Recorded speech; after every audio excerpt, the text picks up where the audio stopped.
자, 오늘 함께 은혜 나누실 말씀입니다. 우리 말라기 3장 7절부터 12절까지 있는 말씀입니다. 제가 가진 성경책으로는 구약 1329페이지에 있습니다. 말라기 3장 7절부터 12절입니다. 봉독해 드리겠습니다. 만군의 여호와가 이르노라. 너희 조상들의 날로부터 너희가 나의 규례를 떠나 지키지 아니하였도다. 그런즉 내게로 돌아오라. 그리하면 나도 너희에게로 돌아가리라 하였더니 너희가 이르기를 우리가 어떻게 하여야 돌아가리이까 하는도다. 사람이 어찌 하나님의 것을 도둑질하겠느냐. 그러나 너희는 나의 것을 도둑질하고도 말하기를 우리가 어떻게 주의 것을 도둑질하였나이까 하는도다.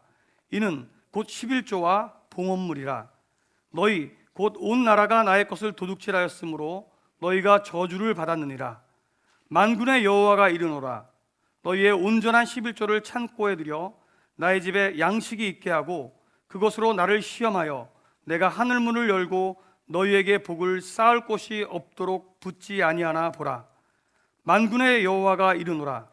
내가 너희를 위하여 메뚜기를 금하여 너희 토지 소산을 먹어 없애지 못하게 하며 너희 밭에 포도나무 열매가 기한 전에 떨어지지 않게 하리니 너희 땅이 아름다워짐으로 모든 이방인들이 너희를 복되다 하리라. 만군의 여호와의 말이니라. 아멘. 이제껏 내가 산 것도 주님의 은혜라. 또 나를 장차 본향에 인도해 주시리.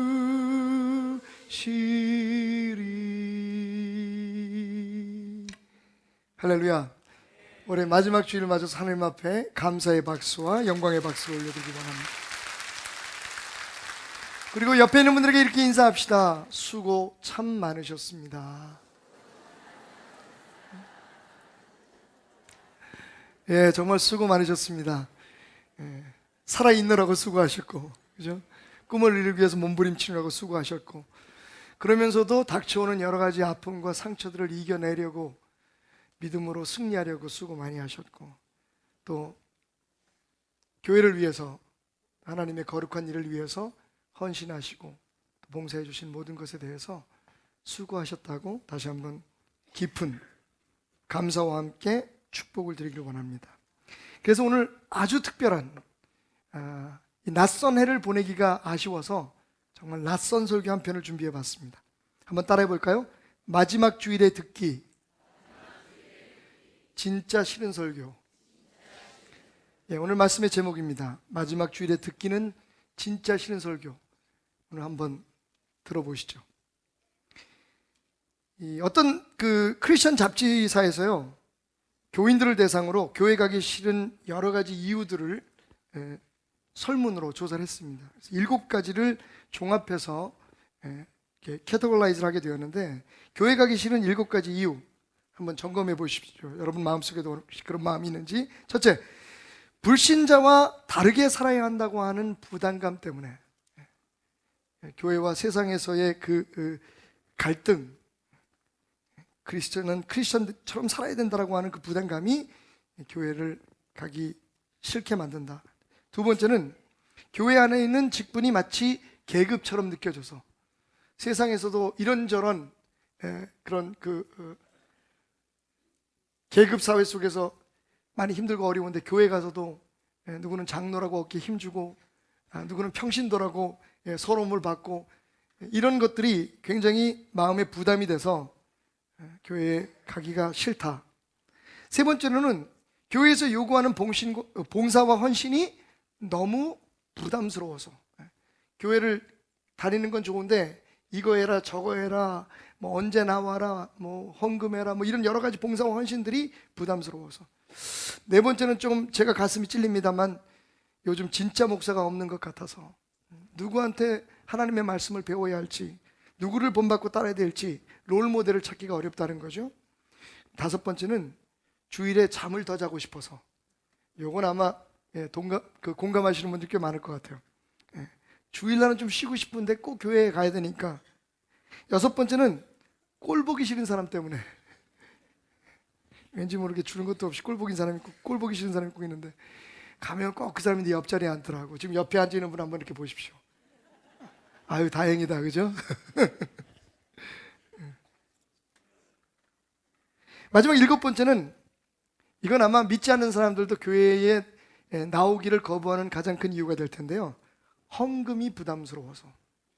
교회 가면 돈 내라는 얘기를 너무 많이 해서, 그렇잖아도 먹고 살기 힘든데 위로받으러 갔는데 교회에서 거기다 헌금까지 하라 그러니 그게 마음에 걸려서 교회 못 나가겠다라고 하는 분들이 있었다는 겁니다. 물론 여러분들은 이 모든 것들을 다 정리하시고 이기시고 극복하셨기 때문에 오늘 이 자리에 나오신 줄 믿습니다. 한 번 더 인사해야 되겠네요. 옆 사람에게. 잘하셨습니다. 승리하셨습니다.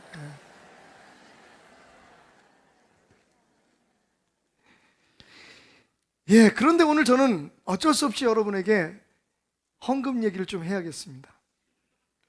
여러분, 오해하지 마십시오. 교회가 어려워서 아닙니다. 올해는요, 정말 우리가 교회를 짓고 이곳으로 옮겨가 나온 후에 가장 평안하고 가장 은혜로웠던 해 중에 하나였습니다. 보이지 않게 참 많은 일을 했었고 우리가 상상할 수 없는 큰 역사도 이루었습니다.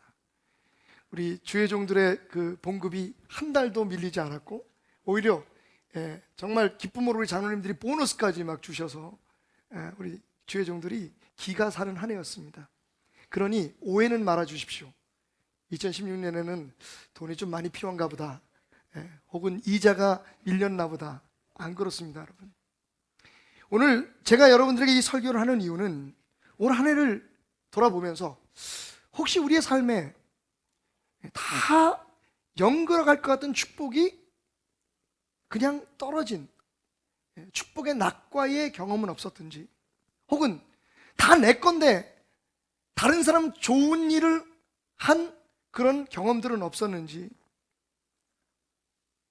혹은 내가 기도하고 소원하는 것들이 이루어지지 않아 마음 아파하고 원망 불평한 일들은 없었는지, 올 한 해에 우리의 삶을 돌아보면서 하나님의 말씀 속에서 딱 10% 부족한 축복을 되찾아오는, 회복하는 그 비결을 꼭 깨닫고 앞으로 살아갈 날들 가운데 하나님의 보장된 축복을 누리며 사시라고 오늘 이 말씀을 준비했습니다.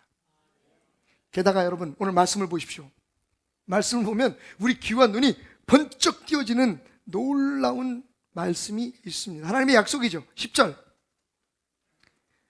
내가 하늘 문을 열고, 할렐루야, 축복의 약속입니다. 여러분, 하늘 문이 열린대요. 별로 안 좋아하시는군요. 여러분, 하늘 문이 열리면 끝나는 겁니다. 자, 우리가 기도하면서 항상 바라는 게 뭐죠? 우리의 기도가 하늘에 상달되기를. 하나님께서 하늘 문을 여신답니다. 우리가 말씀을 보면서 항상 깨닫는, 우리가 원하는 게 뭐죠? 하나님의 말씀이 내게 들려와서, 하나님의 음성이 내게 들려와서 내가 정말 하나님이 원하는 뜻이 무엇인지를 깨닫기를. 여러분, 하늘 문이 열린답니다. 우리가 무엇인가 간구하며 기도할 때 또 바라는 게 뭐죠? 하늘 문이 열려서 우리에게 필요한 응답이 내려오기를, 하나님의 축복이 쏟아지기를. 하나님께서 그것을 약속하고 계십니다. 내가 하늘 문을 열고, 두 번째로 뭐라고 말씀하시냐면요, 너희에게 복을 쌓을 곳이 없도록. 오메, 좋은 거. 여러분, 쌓을 것이 없도록 쏟아부어 주신대요. 이건 우리가 구한 것보다 더 많이 주신다는 보장이기도 하고 우리에게 필요한 것 이상의 것을 주시겠다고 하는 말씀이니 할렐루야. 여러분, 흥분되지 않습니까? 오늘 이 말씀은요, 제가 여러분들에게 전하기를 원하는 이 말씀은 흔히 우리가 그동안에 생각했던 것처럼 그냥 단순히 헌금, 11조, 돈 얘기가 아니라, 그래서 저는 축복의 이야기라고 말씀드리고 싶습니다. 저는 오늘 축복 설교하는 거예요, 여러분. 돈 설교 아닙니다. 저도 눈치가 있는데 마지막 주일 송전 예배 드리면서 오늘 말씀은 축복의 말씀이다. 돈 얘기가 아니라 축복으로 받으시는 분들은 하나님의 놀라운 은혜가 임하게 될 줄 믿습니다. 자, 그러면 이 놀라운 축복의 이야기는 어떻게 시작합니까? 하나님의 이런 말씀으로 시작됩니다.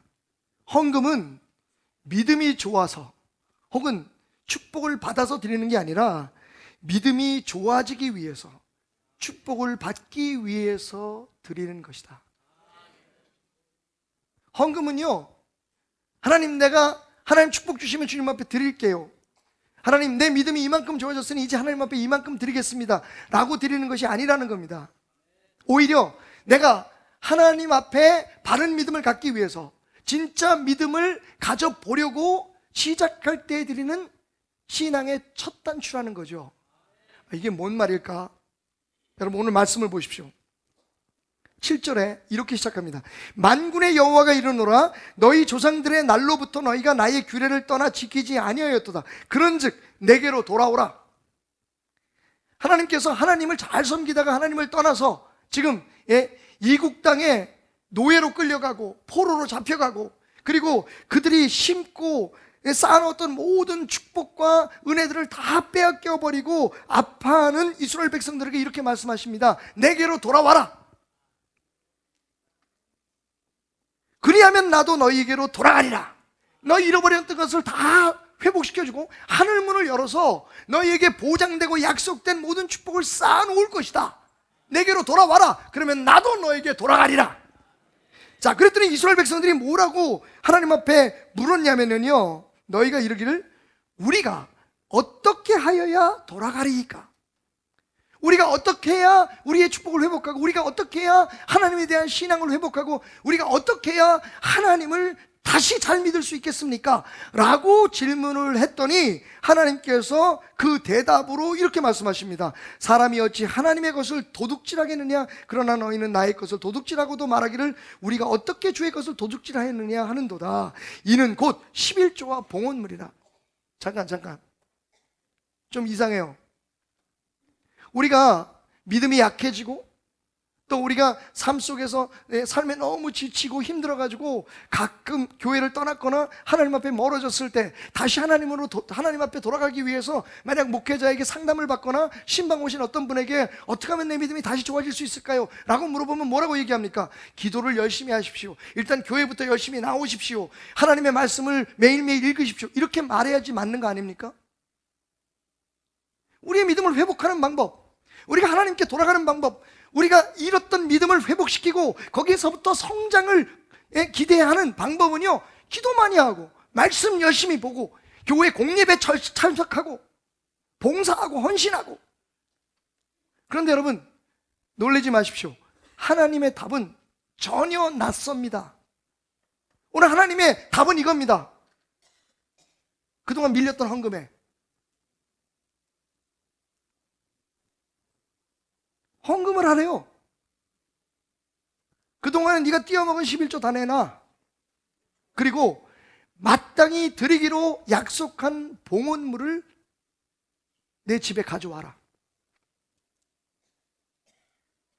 여러분, 놀랍게도 오늘 하나님의 말씀처럼 우리가 하나님 앞에 헌금을 드리는 것, 그것이 11조가 되든 아니면 감사의 예물이 되든 어떤 종류의 예물이 되든 예물을 드리는 건요, 은혜 받은 다음에 해도 돼가 아닙니다. 여러분, 은혜 받기 위해서 우리가 회복되고 난 후에 내가 기뻐서 하나님 앞에 이제 이만큼 드릴 수 있어 라고 하는 마음이 생겨날 때 드리는 게 아니라 하나님 앞에 돌아가기 위해서, 우리가 하나님을 바로 믿기 위해서, 하나님 안에서 회복하기 위해서 먼저 회복돼야 될 게 이 헌금의 정신이라는 겁니다. 기도보다도 오히려 교회에 나가는 것보다도 하나님의 말씀을 다시 읽기 시작하는 것보다 하나님은요, 가장 먼저 말씀하신 게 헌금이에요. 11조를 회복해라.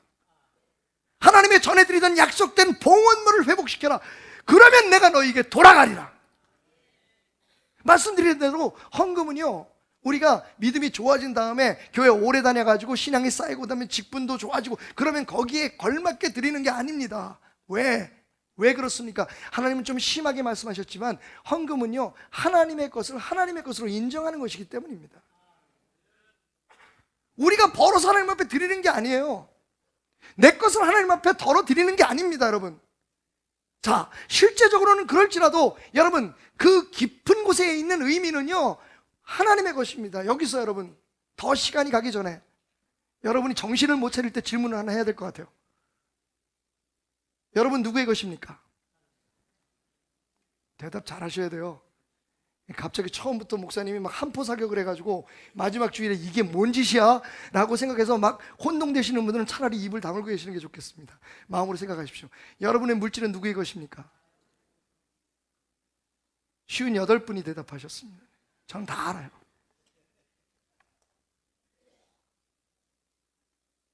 근데 왜 하나님 앞에 내는데 계산을 하십니까? 하나님과 하나님 앞에 돌려드리는데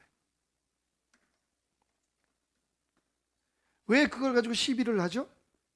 지금 때가 언젠데 11조를 드려. 11조는 다 옛날 율법 시대에 다 하나님께서 다 제사장 시대에 그렇게 드리라고 했던 거지. 요즘요, 오늘 아침에도 제가 인터넷을 열어봤더니 11조에 대한 반박이, 여러분 믿지 않는 사람들은 그렇다고 쳐요. 헌금에 대한 부정적인 생각들이 꽉 있어요. 내기 싫으면 그냥 내지 말지. 여러분, 왜 하나님은 돌아올 때 기도 열심히 해라, 금식해라, 성경 말씀 읽어라 말씀하지 않으시고 헌금부터 내라고 말씀하시고 헌금부터 회복하라고 말씀하시나요? 예수님의 말씀처럼 하나님과 맞짱 뜰 수 있는 건 돈밖에 없기 때문입니다. 세상에 두 주인을 섬길 수 없다고 예수님이 말씀하신 건 딱 돈 얘기예요. 돈 얘기. 재물과 하나님입니다. 둘 다 섬길 수는 없대요. 둘 중에 더 우리가 섬기는 게 있답니다. 그래서 하나님은요, 제일 먼저 기도하기 전에 여러분 생각해 보세요. 하나님이 하나님으로 여겨지지 않는데 기도하면 무슨 소용이 있겠습니까? 하나님의 말씀을 통해서 정말 하나님의 음성을 듣기를 원하는 준비가 되어 있지 않은데 말씀 많이 읽으면 뭐 하겠어요? 다 자기 생각으로 해석해버리고 말죠. 자기 유익하게. 부흥에 많이 참석하면 뭐 하겠어요? 듣고 싶은 것만 아멘하죠. 필요한 것만 아멘하죠. 산기도 금식기도 하면 뭐 하겠어요? 하나님이 아니라 하나님이 주실 수 있는 돈이 목표인걸요. 그러니까 하나님께서 이걸 이렇게 말씀하신 건 너무 타당하다고 생각해요. 확실히 금을 긋고 오라는 겁니다. 결단하고 돌아오라는 겁니다. 내가 주인이냐 아니면 세상에 돈이 주인이냐? 만약 내가 주인이라는 것을 네가 인정한다면 나도 네 주인 돼줄게. 내가 네 하나님 된다. 그러기 위해서는 여러분 10분의 9도 아니고 10분의 10도 아니고 다 가져와라 그래도 하실 말이 없을 텐데 여러분 10분의 1을 마지노선으로 딱 자르셨어요. 사실은 오늘 제가 던지는 질문은 아마 여러분 평생에 여러분의 마음속에 축복을 누리며 살아갈 수 있는 가장 중요한 도전이 될 것입니다.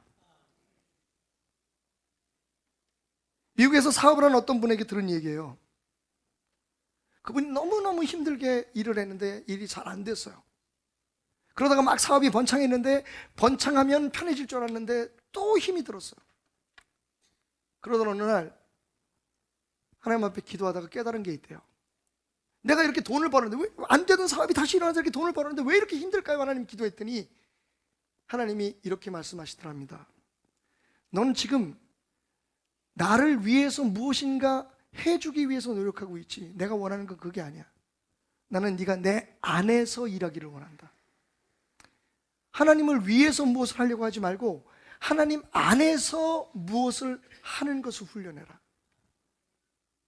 그래서 똑같은 일을 하면서 매일매일 하나님을 기도하고 하나님 앞에 묻고 말씀 속에서 그러면서 열심히 주님 안에서 일하기 시작하니까 같은 일을 하는데 마음이 편해지고 걱정 근심이 없어지더라는 거예요.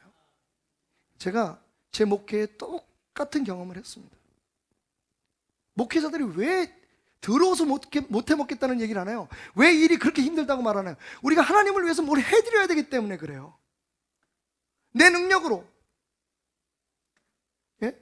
나의 어떤 지혜와 나의 어떤 힘으로 하나님을 위해서 지금 교회를 부흥시켜드려야 되고 하나님을 위해서 선교지를 개척해야 되고 하나님을 위해서 뭘 해야 되고 하나님을 위해서 내가 뭘 하려고 하니까 그게 힘든 거예요. 그럼 내 힘으로 해야 되잖아요. 게다가 하나님도 도와주지도 않으셔 어떨 때. 그러니까 미치겠는 거예요. 힘드는 거예요. 그런데 여러분 예수님 뭐라고 말씀하셨습니까? 오늘 설교는 사실 1년 내내 제가 여러분과 함께 나눴던 말씀의 종합편입니다. 결론편이에요. 올 한 해 가장 제가 은혜 받고 여러분과 가장 많이 나눴던 게 뭐죠?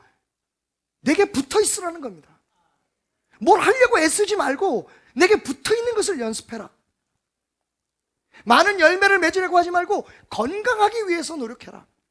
하나님과의 관계에서 건강하면 여러분 가지는 열매를 맺게 돼 있습니다. 그게 하나님 안에서 일하는 걸 배우는 거예요.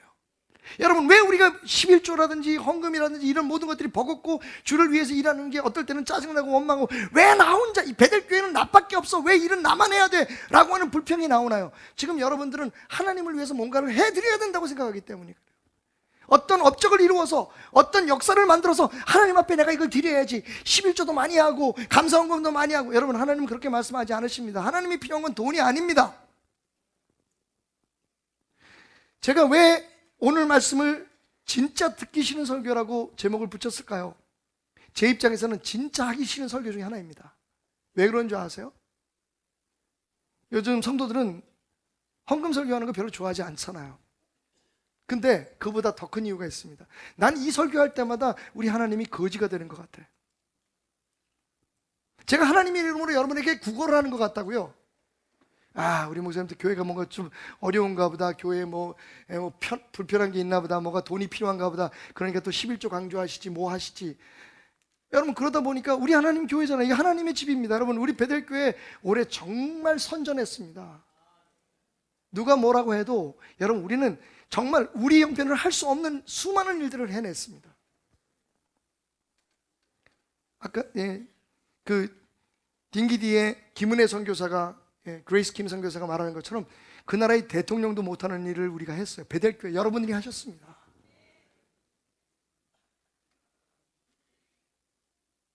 근데도 헌금 설교라면 제가 작아져요.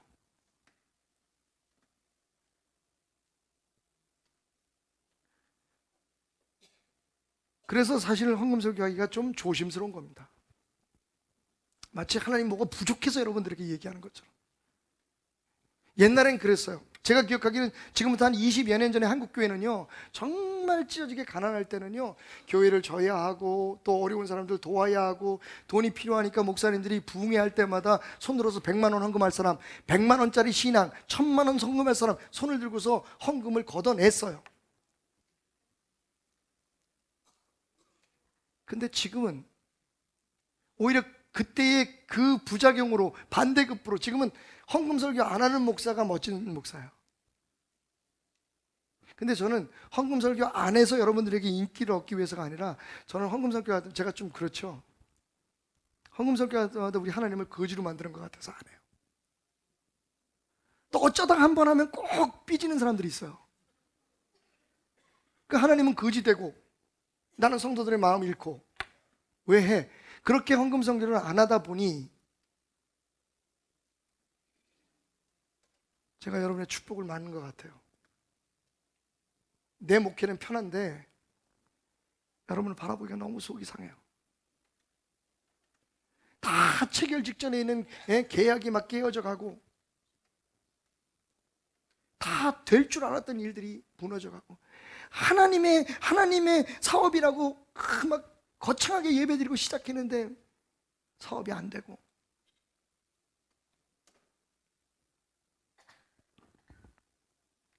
여러분, 제가 오늘 이 헌금 설교를 하는 이유는 여러분이 하나님 안에서 일하는 것, 하나님 안에서 머무는 것을 깨닫게 하기 위함입니다. 11조 드리는 건 내가 하나님 안에 있다는 거예요. 그것도 아낌없이 드리는 거예요. 11조가 아니에요. 11조 이상 드리십시오, 여러분. 11조 이상 드리십시오. 10분의 1 이상 하나님 앞에 드리십시오. 그건 뭡니까? 내 모든 것의 주인이 하나님이라는 걸 내가 인정하는 거예요. 그러면서 일하세요. 그럼 하나님 안에서 일하는 거예요. 내가 돈 받은 다음에 하나님 앞에 헌금 드릴게요, 나 하나님 앞에 약속할게요. 베델교회는 약속 헌금 안 받습니다. 교회에 오신 지 얼마 안 되신 분들, 다른 교회에서 혹시 약속 헌금하는 게 혹시 여러분들이 습관이 되셨다면, 우리 베델교회는 약속 헌금은 안 받습니다. 여러분을 못 믿어서가 아니라 돈을 못 믿어서 그렇습니다. 하나님한테 할 수 있는 것만 하세요. 왜? 저는 분명히 믿습니다. 하나님이 필요한 건 돈이 아니기 때문에. 하나님은 하나님으로 인정하는 우리의 믿음이기 때문에. 다시 말씀드립니다. 여러분, 믿음을 시작하려면, 신앙을 시작하려면, 하나님 앞에 믿음을 회복하려면 헌금부터 하세요. 헌금부터 하세요. 억지로라도 하세요. 여러분, 원래 11조는요, 11조의 조가 뭡니까? 법이에요, 법.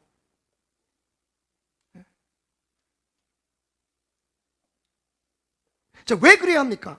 그 이유는요, 오늘 하나님 말씀하시죠? 10절에 보니까 뭐라고 말씀하시냐면, 그것으로 나를 시험하여 내가 하늘문을 열고 너희에게 복을 쌓을 곳이 없도록 붙지 아니하나 보라. 하나님이 시험하라고 말씀하셨어요. 여러분, 야고보 선생님은 뭐라고 얘기하냐면, 하나님은 누구를 시험하지도 않고 당신이 시험도 안 받으신대요. 그런데 하나님의 그 말씀, 그 룰을 깨는 듯 하나님이 말씀하세요. 11조 가지고 나를 시험해라. 근데 이걸 사람들이 막 남용을 해. 그래서 마치 하나님의 축복을 얻어내기 위한 하나의 거래 조건으로 11조를 생각해. 그래서 11조 많이 하면 복 받는다 그래. 아휴. 여러분, 여기서 시험한다는 건 뭔지 아세요? 경험하라는 얘기예요. 다시 말하면 11조의 축복은 말로 설명이 안 되는 거예요. 하나님이 보장하신 이 축복은요, 경험해 본 사람만이 알아요. 그래서 누가 헌금해서 복을 받았다, 어떤 사람이 사업하기 전에 헌금을 했더니 하나님께서 이런 축복을 주셨다. 여러분, 들을 땐 기분 좋고 나도 그래야지 생각하면서 사람들은 그걸 이해를 못해요. 근데 왜 그렇게 미친 짓을 했지? 가장 11조나 헌금 얘기할 때 많이 얘기되는 락펠러라고 하는 사람이죠. 미국의 거부 락펠러. 수없이 많은 교회와 병원과 학교를 짓고 자기가 번 모든 것에 10분의 9를 하나님 앞에 드렸다 그러죠. 와, 대단해. 그래서 축복을 받았다고 부흥강사님들, 목사님들마다 설교 시간에 예화를 듭니다. 근데 그게 내게 아니에요. 그런데 경험해 본 사람은 알아요. 베델교회가 지금 그 축복을 경험하고 있음을 여러분 믿으시기 바랍니다. 예. 이번에 같이 갔던 목사님들 중에서 그러더라고요. 아, 이거 베델교회 빚도 많다는데 이런 데다 이렇게 전기를 넣어줄 돈이 어디 있어? 내가 뭐 이렇게 샘나서 그런 것 같아. 샘나면 입이나 다물고 있지. 근데 어르신이라 제가 개기지도 못하고. 제가 생각했어요. 그래서 우리 교회가 복을 받습니다. 요즘요, 우리 청년회가 굉장한 경험을 하고 있어요. 죄송합니다, 여러분. 청년회 지금 뭐 얼마 많지 않은 돈이지만 지금 여러분, 어제 우리가 24명이 모여서 예배를 드렸어요. 그러니까 그렇게 많은 인원이 아닙니다. 토요일 날 모이다 보니까 아무래도 청년들이 많은 것을 희생하고 와야 되기 때문에. 근데 계속 한번 그 예배를 끌고 가보고 싶어요.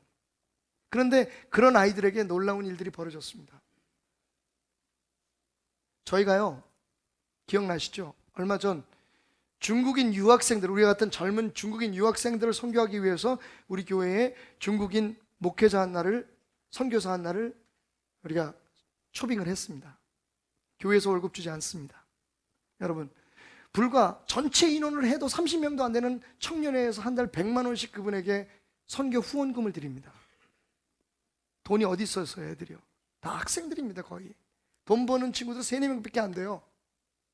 그 친구들이 헌금을 하면 얼마나 하겠습니까? 또 교회에다 헌금을 하고 학청년에다 헌금을 하고. 여러분, 상상이 안 갑니다. 100만 원. 많은 사람들이 그렇게 생각해서, 아, 저 목사님이 또 다르게 어디서 돈을 뺏어 주려고 그러나 보다. 전 처음부터 그런 생각 없었어요. 그리고 하나님은 우리 아이들의 믿음을 보셨습니다. 우리가 4달째 매달 100만 원을 하는데 떨어지지 않고 지금 남은 돈이 400만 원입니다. 그 돈이 어디서 생겼을까요? 그냥 청년회의 그런 모습을 보고 성도들이, 심지어는 어떤 청년 하나가, 청년회 예배도 참석하지 않는 청년인데 그 청년이 지난주에 200만 원을 들고 왔어요. 11조금입니다. 청년이요. 그래서 갑자기 예산이 훅 재정이 400만 원으로 늘어났어요. 제가 청년들에게 가르치고 싶은 게 뭘까요, 여러분? 어제 우리 마재상 회장이 간증을 했어요. 광고 시간에. 우리가 이렇게 작은 일을 하는데, 그것도 우리가 하고 싶어서 한 것도 아니고 하는데 하니까 하나님께서 이렇게 채워주시더라고. 올해는 우리가 말레이시아 선교 가서 말레이시아 말라카라고 하는 지역이 이 땅에 생기고 난 후로 최초로 300여 명의 말레이시아 청년들이 모이는 집회를 했어요. 말레이시아 교회도 못하는 거를 우리 청년들이 그 모슬람 땅에서 했어요. 어디서 그 힘과 능력과 물질이 생겼을까요? 하나님 앞에 엎어지는 거예요. 애들이 오히려 순수해요. 목사님이 하라니까 하는 거예요. 근데 하나님께서 부어주시는 거예요. 이건 그냥 어떤 한 부서의 이야기지만 베델 교회가 이곳으로 이사와서 여태까지 살아온 방식이 그랬어요. 우리 장로님들도 처음에는 얼마나 돈 걱정 많이 했는데요. 회의만 모이면 돈 얘기야. 돈인 줄 알았어. 돈 때문에. 근데 저도 마찬가지였거든요. 왜? 당장 갚아야 될 돈들이 밀려오니까요. 예? 교회를 위해서 그렇게 애쓰고 수고하는 사람 월급도 제대로 못 주니. 그래서 제가 제 스스로를 하나님 앞에 기도할 때 뭐라고 기도했냐면, 나는 악덕 고용주입니다. 하나님 월급은 제대로 줘야 되지 않겠습니까? 이게 인터넷 방송으로 나가서 부끄럽지만 제가 당당하게 여러분에게 말씀드릴게요. 올해 저의 목표는 간단했습니다. 한 달도 우리 목회자들 사역비가 밀리지 않도록 하나님 도와주세요. 여러분, 하나님께서 응답하셨습니다. 올해는요 보너스까지 줬어요. 그러고도 딩기 뒤에 전기 집어넣고. 다비다 프로젝트 기억하시죠? 우리 주변에 어려운 사람들 집 고쳐주고 필요한 거 공급해주고.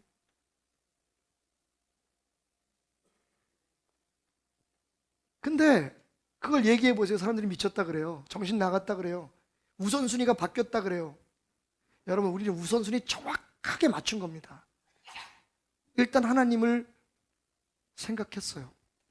하나님 안에서 일했죠. 하나님이 공급해 주셨어요. 우리는 하나님을 위해서 무슨 업적을 만들려고 한 것도 아니고, 하나님을 위해서 무슨 우리 교회가 큰 일을 해서 하나님 앞에 뭘 바쳐드리고 생각 안 했어요. 우리는 그냥 그 불쌍한 사람들, 그 어려운 사람들, 정말 삶이 완벽하게 변할 수 있는 놀라운 기회의 앞에 있는 사람들을 위해서 그냥 우리가 사랑을 모은 것뿐이에요. 다 십시일반 모아서 하나님 안에서 하나님이 시키시는 일을 한 거예요. 이게 말로 설명이 되겠어요? 아유, 답답해. 이게 말로 설명이 되겠어요? 설득이 되겠어요? 그래서 사람들이 화가 나고 짜증이 나고 싫은 겁니다. 아니, 헌금 매일 하래. 아유, 돈 있으면 어린이 내가 돈 있으면 할 텐데. 여러분, 조금 이따 다시 말씀드리겠지만 헌금과 기부금을 철저하게 구분하십시오. 여러분은 교회에 기부하는 게 아닙니다. 하나님의 것을 하나님의 것으로 인정해 드리는 거죠. 그게 헌금과 기부금의 차이예요. 그러니까 하나님께서 11조로 시험해봐라 라고 말씀하시는 건요, 진짜 말대로 시험해보라는 게 아니에요. 11조 나한테 드려가지고 내가 너 축복 줄 테니까 두꺼봐 큰 집 줄게, 새 집 달라, 이거 하라는 얘기 아닙니다. 하나님하고 딜하라는 얘기 아니에요. 오해하지 마십시오. 하나님이 시험하라는 건 뭐냐면 그 축복을 네가 직접 경험해보라는 겁니다.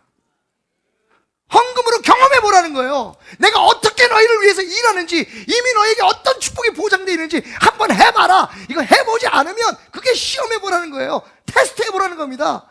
try 해보라는 겁니다.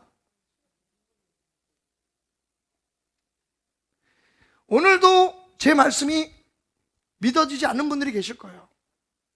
오늘도 제 의도를 어쩌면 안 그러시겠지만, 우리 성도님들은 안 그러시죠? 감사합니다. 말 없는 아멘으로 받아들이겠습니다. 그럼에도 불구하고 정말일까? 아니, 없는데 헌금을 왜 드려? 하나님도 다 아실 텐데. 여러분, 뭐가 문제죠? 여전히 당신은 모든 물질과 당신의 삶이 당신 거라고 생각하고 있다는 거예요. 없어도 드려야죠. 주인이 달래는데.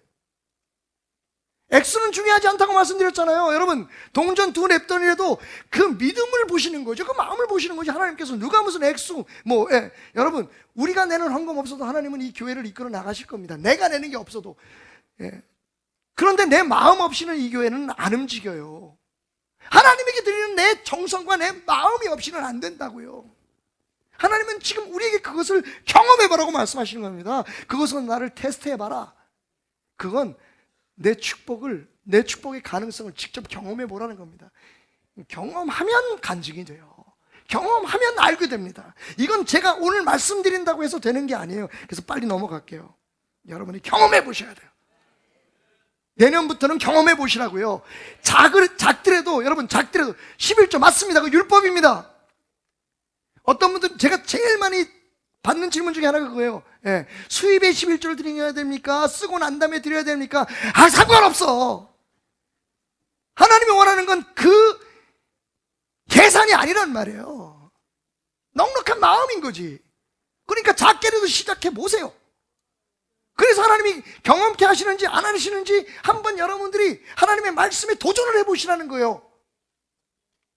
하나님 앞에 복을 받으라고 야근수를 쓰지 말고 그 무슨 밑밥 가는 것처럼 그렇게 무슨 종잣돈 쓰는 것처럼 하나님 앞에 11조 드리는 걸 기계적으로 율법적으로 하지 말고 정말 하나님 앞에 돌아가겠다는 마음, 하나님의 것이라는 마음으로 당연히 내가 해야 될 일이라고 생각하고 해보세요. 그래서 하나님의 축복을 안 주시면 오늘 말씀이 잘못된 거죠. 그래서 우리는 온전한 헌금을 드려야 됩니다. 온전한 헌금을 드리기 위해서 애쓰십시오. 오늘 말씀 속에 세 가지를 여러분에게 말씀해요. 첫째, 돈이 아니라 마음을 드리십시오. 여러분이 드린 헌금을 돈으로 계산하기 시작하면 골치 아픕니다. 아깝습니다. 그런데 하나님 앞에 마음을 드리십시오. 당신의 마음의 크기가 얼마나인지를 돈으로 가늠해 보십시오. 여러분, 돈은요, 그 사람의 인격을 가늠하게 하는 척도입니다. 그래서 우리가 그런 얘기하죠. 노름에 보면 그 사람 성격이 나온다고. 여러분, 돈이 관계되면 형제들도 왼수가 됩니다. 왜 그렇습니까? 돈은 그 사람의 숨겨져 있는 인격을 드러나게 하는 힘을 가지고 있어요. 하나님 앞에 돈 드리면서, 하나님 앞에 헌금 드리면서 여러분 많은 시험에 듭니다. 그 사람 인격이 나와요. 어떤 사람은 정말 기쁨으로 드리기도 하고, 어떤 사람은 아깝게 드리기도 하고, 어떤 사람은 다른 목적이 있어서 드리기도 하고, 여러분 다 나옵니다. 하나님은 그걸 보십니다.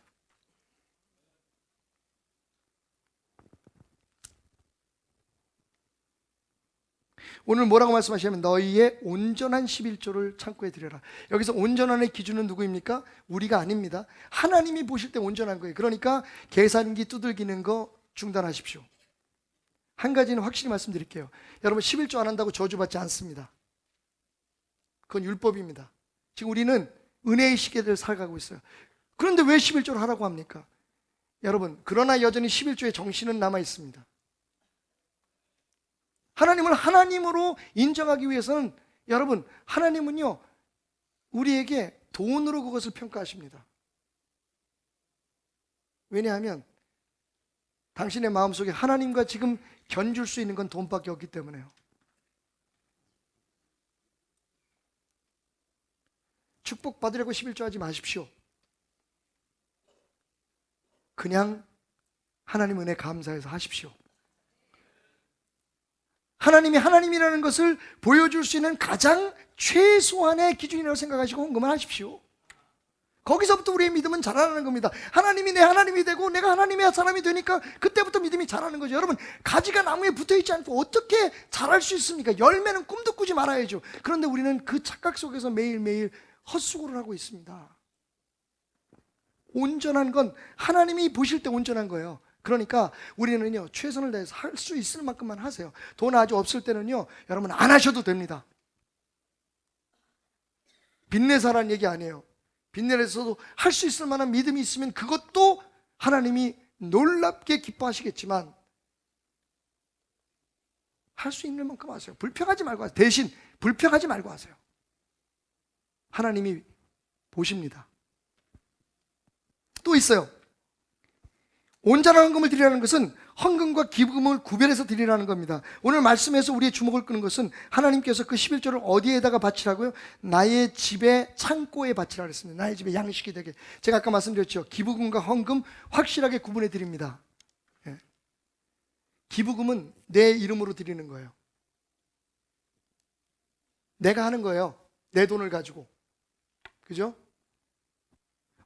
두 번째로 제가 많이 11조에 대해서 많이 듣는 그 질문이 뭐냐면, 목사님 어차피 하나님 앞에 드릴 건데 교회를 요새 믿을 수가 없거든요. 그래서 교회도 안 드리고 다른 데 드리면 안 될까요? 여러분, 만약 그것이 하나님 앞에 드리는 헌금으로 생각하고 드린다면 딴 데 절대로 드리면 안 됩니다. 기부금 드리십시오. 하나님의 것을 하나님 것으로 드리고 난 후에 여러분들이 또 어려운 사람, 불쌍한 사람들을 도와주기 위해서 드리는 돈은 기부금입니다. 하십시오. 하지만 하나님의 것을 하나님께 드리는 것은 헌금입니다. 그건 교회에 드리셔야 됩니다. 그 다음에 온전한 헌금을 드리는 이후에 대답이 될 수 있어요. 그게 뭐냐면요, 마지막으로 우리가 이 헌금을 드리는 것은요, 예배와 교회를 지키기 위한 방법입니다. 여러분, 11조는 어디에 쓰라고 하나님께서 거두셨습니까? 첫째는요, 제사장들과 레위인들이 먹고 사는 거예요. 제사장과 레위인들이 먹고 살아야 될 이유가 뭡니까? 그래야 예배를 지킬 수 있어요. 상상해 보십시오. 배고픈 목사가 성도들에게 내가 여기 교회를 위해서 이렇게 일을 하는데 나한테 우리 가족들 먹을 것도 없고 학비도 없고, 여러분 그런 상태에서 강단에 목사가 서서 어떤 축복이 나올 거예요, 입에서? 한 가지만 확실히 여러분 믿어주셔도 됩니다. 우리 교회에 이만한 수준의 대한민국 전체에서 우리 교회 목회자들이 월급이 제일 착합니다. 우리 목회자들은 한 번도 월급을 더 달라고 요구한 적도 없고, 오히려 장로님들이 올린다고 하는데 매년 우리가 교회 형편을 봐서 우리의 수준을 조절하고 있습니다. 그런데 그것마저 없으면 우리가 어떻게 목회를 하겠어요? 그죠? 너무너무 감사한 거죠. 여러분, 우리가 지난 예배 학교 때 배웠지만 예배가 끊어진 교회는 교회가 아니죠. 예배는 우리가 목숨을 다해서 지켜야 될 것입니다. 선교보다 더 중요한 게 예배라 그랬죠. 존 파이퍼가 한 얘기예요. 존 파이퍼 목사님 뭐라고 얘기했습니까? 교회의 궁극적인 목표는 선교가 아니다. 땅끝까지 이르러 복음을 전하는 이유가 뭡니까? 하나님을 예배하는 사람들을 하나님께로 되돌아오게 하기 위해서입니다. 하나님이 인간을 만드신 목적이 그거니까. 와우, 우리가 그거 깨달았잖아요. 예배는 어떤 경우에나 어떤 상황에서도 지켜져야 될 가장 소중한 하나님을 향한 우리의 의무입니다. 그 예배를 지키려면 어떻게 돼요? 주의 종들을 먹여야 되잖아요. 교회에 일하는 사람들을, 교회에 찬양대나 모든 것들이 운영될 수 있도록 여러분 지켜주기 위해서 11조를 옛날엔 드렸어요. 지금도 여러분 율법적으로 드리지는 않지만 사용 용도는 같습니다. 두 번째 용도는 뭘까요? 3년에 한 번씩 드리는 11조가 있었는데 그 11조는요, 가난한 사람 고아, 그리고 과부들을 위해서 썼어요. 성경에 딱 기록되어 있어요. 하나님 앞에 드리는 헌금은 이렇게 교회가 교회되기 위해서, 교회가 사명을 감당하기 위해서 마땅히 해야 될 일에 쓰임을 받는 거예요. 그렇게 드려지는 그런 목적으로 감사함으로 하나님이 써야 될 돈을 하나님을 위해서 드리는 것이 헌금입니다. 그것이 온전한 헌금이에요. 그런데 문제가 생긴 게 뭐냐면, 우리는요, 내가 벌어서 쌓아놓은 돈을 하나님 앞에 지금 갖다 드리는 거예요. 내 돈이에요. 죄송하지만 거기서부터 우리 신앙은 신앙이 아닙니다. 정말 하나님 거라고 생각하면 하나님 안에서, 여러분 우리 타협할 수 있어요. 하나님 아시잖아요. 지금 이럴 수 있어요. 그런데 그게 아니라, 자, 하나님 나 오늘 헌금했어요. 나 11조 했거든요. 축복 주세요. 이건 아니라는 거죠. 차라리 고민하고 차라리 아파해도 하나님 안에서 하라는 겁니다. 마치 내 거를 아까워서 못 드리는 것처럼 내가 내 돈을 어떻게 마음대로 쓰는 목사들한테 맡길 수 있어, 교회한테 맡길 수 있어, 이런 사고로 드리지 말라는 겁니다. 여러분, 드리면 그냥 여러분에게 축복이에요. 벼락 맞는 건 목사지. 하나님의 것을 하나님께 돌려드린다. 하나님이 제일 먼저 원하는 게 그거예요. 내년에요, 여러분들이 정말 주님 안에서 여러분의 신앙이 회복되고 성장하고 여러분의 가정과 여러분의 사업이 정말 하나님의 것이 되기를 원한다면 제일 먼저 시작해야 될 건, 내년에 성경 몇 독 하겠다, 기도 몇 시간 하겠다, 그 전에 하나님 앞에 헌금 생활을 바로 잡는 것부터 시작하십시오. 단언코 말씀드립니다. 그것이 하나님께서 이 2015년 마지막 주일에 박태남 목사를 통해서 여러분에게 들려주시기를 원하는 그분의 사랑의 마음입니다. 어느 집사님 부부가 부흥에 참석했어요. 그날 설교의 제목은 중심을 보시는 하나님입니다. 너무너무 은혜를 많이 받았어요. 너무 은혜를 많이 받아서 정신이 없다가 보니까 헌금 바구니가 앞을 지나가는 것을 깜짝 놓쳐버렸어요. 준비를 못한 거예요. 그래서 여자 집사님이 급하게 그냥 주머니에 손을 넣어서 5천 원을 헌금하려고 딱 꺼내는데 5만 원짜리가 딸려 나왔어요. 이거 순간 맨 앞줄에 앉아 있었기 때문에 이게 준비도 못한 상태에서 5만 원짜리 하는데 이걸 어떻게 하면 좋을까? 근데 어떻게 해요? 다른 사람들이 보고 있는데. 그래서 기쁜 마음으로 표정을 지면서 5만 원짜리를 드리고 집에 왔는데 얼마나 속에 열불이 나는지. 오늘 내 목표는 5천 원이었거든요. 그래서 남편한테 얘기했어요. 여보, 나 오늘 말이야 속상해. 왜? 그랬더니 내가 5천 원 헌금하려고 주머니에 손을 넣었는데 그냥 5만 원짜리가 딸려 나오잖아. 그래서 5만 원을 하고 말았어. 그랬더니 이 남자 주님이 껄껄껄껄 웃으면서 이렇게 말씀해요. 여보, 걱정할 거 없잖아. 하나님은 중심을 보시잖아. 그러니까 당신이 5만 원을 헌금했지만 하나님은 5천 원으로 받으셨을 거야. 어떤 신학자가 이렇게 얘기하더라고요. 이 세상에 11조 생활 안 하는 사람은 없다. 단지 하나님께 드리느냐, 아니면 병원에 갖다 바치느냐, 변호사에게 갖다 주느냐, 아니면 사기꾼 친구에게 갖다 바치느냐, 단지 그것이 있을 뿐이다. 여러분, 오늘 돈 얘기는 이렇게 끝내려고 합니다. 아니, 축복 얘기는 이렇게 끝내려고 합니다. 하나님을 하나님으로 인정하세요. 그리고 여러분, 우린 다 알고 있습니다. 하나님도 알고 계십니다. 그 가장 첫 번째 조건은요, 돈입니다. 하나님이 여러분의 하나님 되셔서 하늘문을 여시고 쌓을 것이 없을 만큼 부어주시기를 원한다면 하나님을 하나님으로 인정하는 일부터 훈련하십시오. 믿음의 의지로 시작하십시오. 다시 말씀드립니다. 하나님이 없어서 달라는 거 아닙니다. 하나님의 것을 하나님의 것으로 함께 쓰며 복을 누리자고 말씀하시는 겁니다. 지난 한 해 동안 여러분이 애써주신 모든 것에 의해서 여기까지 왔는데 이 싸가지 없는 목사가 여러분에게 또 속을 뒤집어 놓는 이야기를 했습니다. 하지만 여러분 믿어주십시오. 저를 아시지 않습니까? 참 여러분들이 정말 하나님의 사람으로 하나님이 보장하신 복을 받기 원합니다. 그래야 나도 국물이 떨어질 거 아니에요. 아니 내가 지금 여기 밖에 나가서 뭐 돈을 벌겠소, 아니면 무슨 이벤트를 만들어서 헌금을 걷어내겠습니까? 내가 그동안에 20년 동안 떠든 게 너무 많아가지고 이젠 사기도 못 쳐요. 저는 여러분, 좋으신 하나님을 여러분의 하나님으로 모시고 사는 방법, 당신의 헌금 생활에 있습니다. 내년엔 확실히 중간에 포기되는 어떤 사업이 없고 계약이 깨지는 일이 없고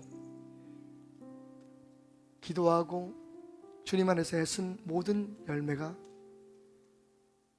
하나님이 약속하신 대로 맺어지게 될 것입니다.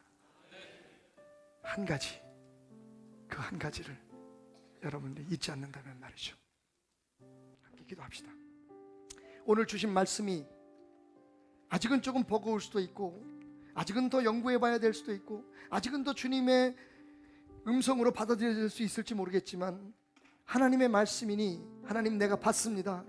하나님, 하나님을 내 삶의 하나님으로 모시는 것을 우리 교회가, 그리고 우리 성도들이, 우리 주의 종들과 장로님들이, 또 우리와 관계되는 모든 사람들이 배워나가며 하나님을 누리고 하나님을 소유하는 축복을 얻을 수 있도록 하나님 역사하여 주옵소서. 오늘 이 무겁고 하나님 따가운 말들이 내 뼈에, 내 살 속에 스며들어 하나님 축복의 열매로 맺혀지기를 소원합니다. 하나님 아멘으로 응답할 수 있는 용기와 믿음을 주시옵소서. 함께 기도하겠습니다. 주여, 주여, 주여. 사랑과 내가 풍성하신 하나님